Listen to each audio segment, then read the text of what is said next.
நீதியரசர் ஜெனட்டி சில்வா தலைமையிலான ஜனாதிபதி விசாரணை ஆணையத்தின் இறுதி அறிக்கை அப்போதைய ஜனாதிபதியின் உத்தரவுகளின்படி 2021ஆம் ஆண்டு பிப்ரவரி 23ஆம் தேதி நாடாளுமன்றத்தில் சமர்ப்பிக்கப்பட்டதாக நாடாளுமன்ற உறுப்பினர் நாமல் ராஜபக்ஷ தெரிவித்துள்ளார்.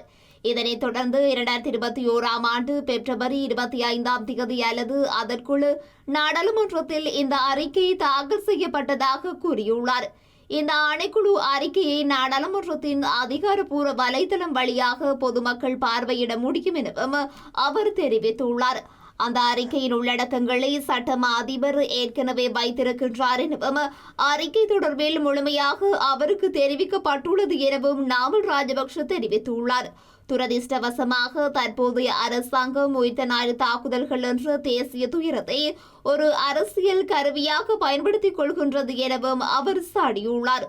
உணர்வுபூர்வமான பதில்களை தூண்டவும் உள்ளூராட்சி தேர்தல் மத்தியில் பொது காலத்தில் மக்களின் உணர்வுகளை கையாளவும் அதை பயன்படுத்துகிறது எனவும் அவர் தெரிவித்துள்ளார்.